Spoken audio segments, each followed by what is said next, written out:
Okay, what we're going to be talking about right now in Unit 2 is relative velocity. And if you've ever been to the airport, you've probably experienced this. Do you know how in the airports they have those like escalators, but they're flat? They're called magic carpets. And the idea is that if you're just standing on them, they'll move you along the ground. But what you're supposed to do on them is walk. So you like walk super fast and it gets you through the giant airport much faster than normal, except there's always someone in front of you who isn't walking and gets in your way, and then you're like pushing them out of the way in order to get to your plane, and it's a whole whatever.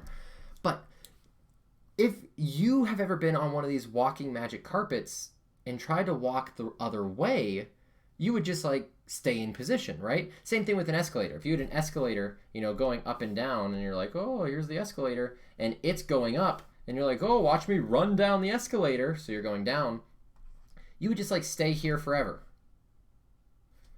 This is the idea of a relative velocity.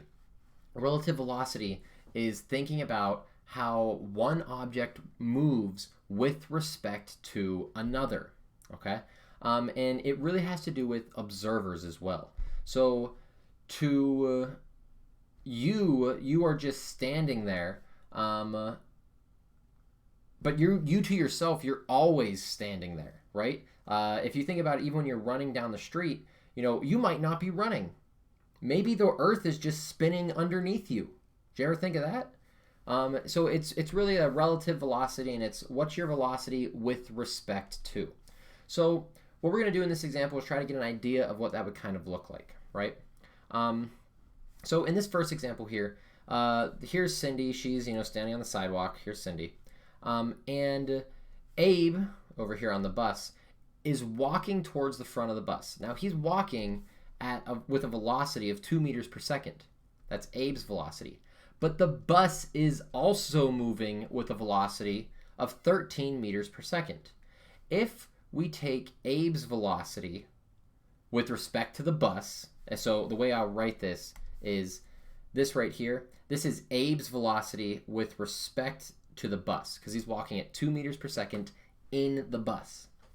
The bus is going 13 meters per second, so there's V bus, respect to the outside world, where Cindy is.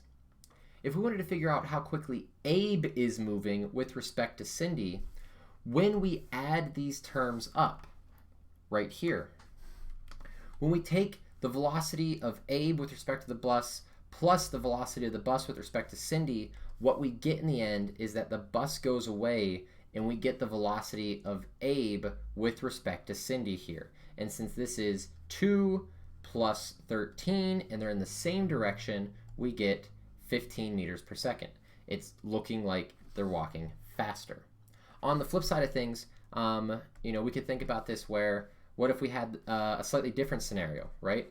What if Abe wasn't moving towards the front of the bus? Maybe the bus is moving this way at 13 again, but what if Abe is moving backwards?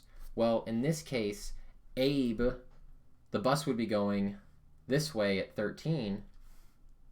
Abe would be moving backwards on it at 2, and that would mean that from here to here would be the velocity of Abe with respect to Cindy, which would only be 11 meters per second. It would look like Abe was moving slower.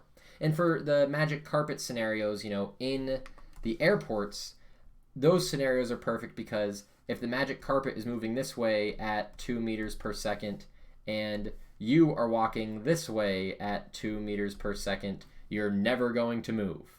So that makes sense to us. This is how it mathematically looks when we do this, okay? So if we want to also take a look at how to incorporate this with our velocity equation, remember that a velocity is equal to a displacement divided by a time. If Abe starts walking towards the rear of the bus, which is what we saw in the second example, whenever his velocity with respect to Cindy is 11 meters per second with respect to Cindy, how far will he be from Cindy after 5 seconds? Well, if we're looking for how far he will be, that is a delta x, and we know that a delta x is equal to a velocity multiplied by a time. Now his velocity is the velocity of Abe with respect to Cindy, so in this case that's the 11 meters per second that we worked out prior, multiplied by the 5 seconds that he's traveling. 11 times 5 gives us 55 meters. Okay, so it's not too tricky of a thing here when we're thinking about relative velocities. You know, we experience these more often than you think on a day-to-day life. When you're walking next to someone in the hallway or on the street, if you're just next to them as you're walking, your relative velocity is 0 because you're always, with respect to each other, continuing at the same rate. When you're driving in a car and you take a pop and you set it in a cup holder, that pop's relative velocity to you is 0.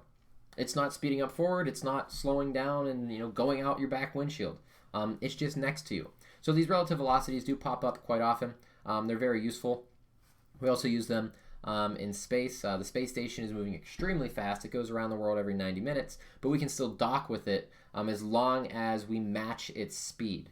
So we do stuff like this all the time. It's very useful for us, but it is something that it's a little different to think about. But now that we've thought about it, hopefully that makes more sense to you.